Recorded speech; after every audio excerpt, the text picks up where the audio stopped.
Mega prince Varun Tej కథానాయకుడిగా మేర్లపాక గాంధీ దర్శకత్వంలో తెరకెక్కిన కొరియన్ కనకరాజు చిత్రం గురువారం స్పెషల్ అపియరెన్స్ ప్రదర్శనలతో ప్రేక్షకుల ముందుకు వచ్చింది. రాయలసీమ ప్రాంత నేపథ్యం, అతీంద్రియ శక్తులు, కొరియన్ అండర్ వరల్డ్ అంశాలతో మేళవించిన ఈ హర్రర్ కామెడీ చిత్రం బాక్సాఫీస్ వద్ద ఆద్యంతం వినోదాన్ని పంచుతోంది.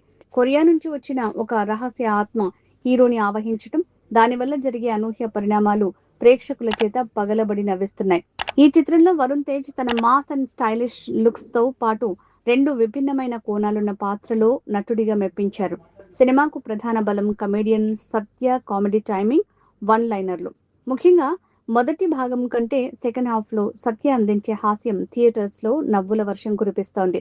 మురళీధర్ గౌడ్, సత్యాల మధ్య సాగే కామెడీ ట్రాక్ వినోదాన్ని పంచిందన్న టాక్ వినిపిస్తోంది.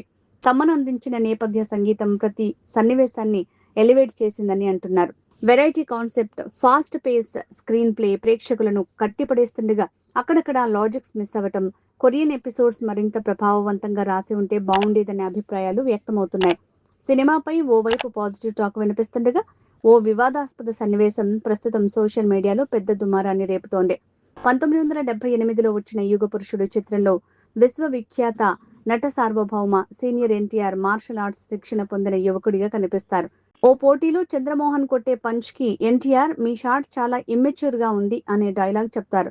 ఈ మధ్య కాలంలో ఈ పాత సీన్ నెట్టింట బాగా వైరల్ అయింది. దర్శకుడు మేర్లపాక గాంధీ ఈ డైలాగ్ ని కొరియన్ కనకరాజ్లోని ఓ ఫైట్ సీన్ లో వాడారు. కొరియన్ వ్యక్తి కొడుతున్నప్పుడు "మీ షాట్ చాలా ఎమెచ్యూర్ గా ఉంది" అంటూ సత్య చెప్పే డైలాగ్ ప్రేక్షకులను విపరీతంగా నవ్విస్తోంది. కానీ ఈ సీన్ పై నందమూరి అభిమానులు, సీనియర్ ఎన్టీఆర్ ఆరాధకులు తీవ్ర అభ్యంతరం వ్యక్తం చేస్తున్నారు. సినిమా కలెక్షన్ల కోసం తెలుగు చిత్రసీమ గర్వించదగ్గ మహానటుడి ఐకానిక్ సీన్ ని ఈ చిత్రంలో అవమానించేలా చౌకబారుగా వాడారని మండిపడుతున్నారు.